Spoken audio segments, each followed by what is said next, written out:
శ్రీశైలం ఎడమగట్టు కాలువ సొరంగంలో ప్రమాదం జరిగి 48 గంటలు కావస్తున్నా సొరంగంలో చిక్కుకుపోయిన 8 మంది ఆచూకీ ఇప్పటికీ లభించలేదు.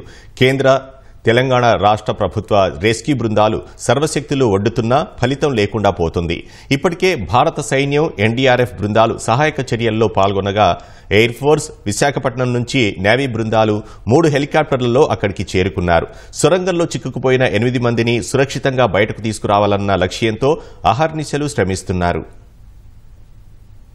నాగర్ కర్నూల్ జిల్లా అమరాబాద్ మండలంలోని శ్రీశైలం ఎడమగట్టు కాల్వ సొరంగం లోపల చిక్కుకున్న వారిని రక్షించేందుకు రెండో రోజు చర్యలు కొనసాగాయి.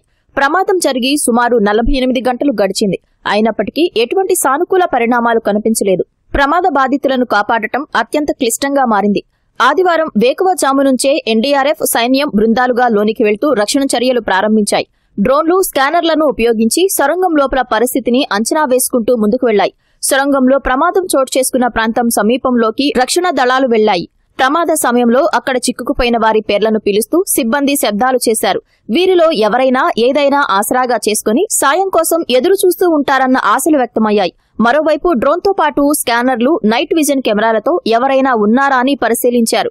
14వ కిలోమీటర్ వద్ద పనులు చేస్తున్న టన్నెల్ బోర్మేషన్ వద్దకు చేరుకున్న కొందరు రక్షణ సభ్యులు ఇంకా ముందుకు వెళ్లేందుకు ప్రయత్నించారు. అయితే కటిక చీకటితో పాటు పెద్ద ఎత్తున బురద ఉండటంతో సాధ్యం కాక తిరిగి బయటకు వచ్చేశారు.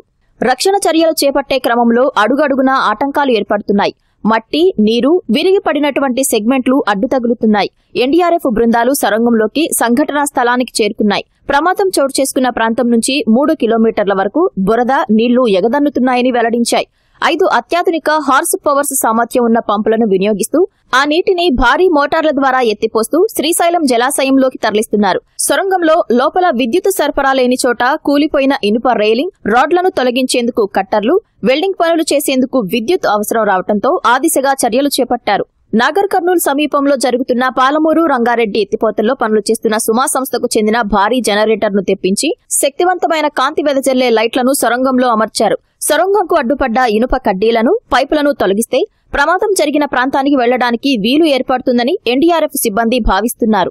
సొరంగంలో చిక్కుకున్న 8 మంది సభ్యులను బయటకు తీసుకువచ్చేందుకు చేపట్టాల్సిన చర్యలపై సైన్యం, ఎన్డీఆర్ఎఫ్ దళాలు, నిర్మాణ సంస్థలతో తెలంగాణ మంత్రులు ఉత్తమ్ కుమార్ రెడ్డి, జూపల్లి కృష్ణారావు పలుమార్లు సమీక్షలు నిర్వహించారు. భూ ఉపరితలం పైనుంచి లోనికి రంధ్రాలు చేసి వెళ్లటంపై సాధ్యాసాధ్యాలను పరిశీలించారు. సొరంగం లోపలకు చేరుకోవటం, అక్కడి నుంచి మట్టి, బురదను వెనక్కు వేగంగా తరలించడంపై సమాలోచనలు చేశారు.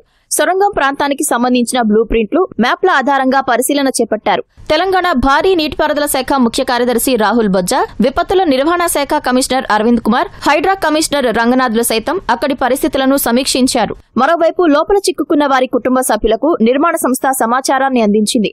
వారు ఇక్కడకు చేరుకోవడానికి అన్ని ఏర్పాట్లను చేసింది.